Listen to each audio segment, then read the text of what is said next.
Tollywood star hero power star Pawan Kalyan గారు ఆంధ్రప్రదేశ్లో జరిగిన 2024 అసెంబ్లీ ఎన్నికల్లో అద్భుత ఘన విజయం సాధించిన విషయం తెలిసిందే. ఆయన విజయం సాధించడమే కాకుండా తన పార్టీని రెండో అతిపెద్ద పార్టీగా నిలపడంలో తన వంతు కృషి చేశారు. ఆంధ్రప్రదేశ్ రాష్ట్ర ఉప ముఖ్యమంత్రిగా ప్రజలకు మెరుగైన సేవలు అందిస్తూ ఈరోజు ఆంధ్రప్రదేశ్ని అభివృద్ధి బాటలో పయనింపజేస్తున్నారు పవన్ కళ్యాణ్ గారు.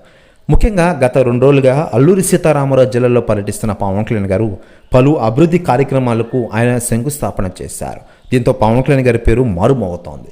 మరోవైపు పవన్ కళ్యాణ్ గారి గురించి మాజీ మంత్రులు, మాజీ ఎమ్మెల్యేలు, పలు రాజకీయ పార్టీ నేతలు స్పందిస్తూ ఉండగా తాజాగా వైఎస్ఆర్సీపీ మాజీ మంత్రి, మాజీ ఎమ్మెల్యే అయిన కొడాలి నాని గారు సంచలన వ్యాఖ్యలు చేశారట పవన్ కళ్యాణ్ గారి గురించి. ఆయన మాట్లాడుతూ పవన్ కళ్యాణ్ గారు ప్రస్తుతం ఆంధ్రప్రదేశ్ రాష్ట్ర రాజకీయాల్లో బాగా రాణిస్తూ ఉన్నారు. ఆంధ్రప్రదేశ్ రాష్ట్ర ఉప ముఖ్యమంత్రిగా ఆయన పలు రకాల సేవలు అందిస్తున్నారు.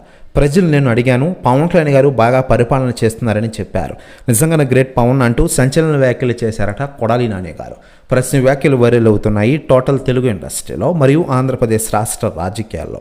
మరోవైపు పవన్ కళ్యాణ్ గారు ప్రస్తుతం ఆంధ్రప్రదేశ్ రాష్ట్ర రాజకీయాల్లో కీలకంగా వ్యవహరిస్తూనే మరోవైపు తెలుగు ఇండస్ట్రీలో తాను కంప్లీట్ చేయాల్సిన సినిమాలను కంప్లీట్ చేసే విధంగా ప్లాన్ వేశారు. ప్రస్తుతం హరిహర వీరమల్లు మరియు ఓజీ సినిమాల షూటింగ్తో ఫుల్ బిజీగా ఉండగా ఈ 2 సినిమాలను ఏడాది రిలీజ్ చేయాలన్నారు మూవీ మేకర్స్.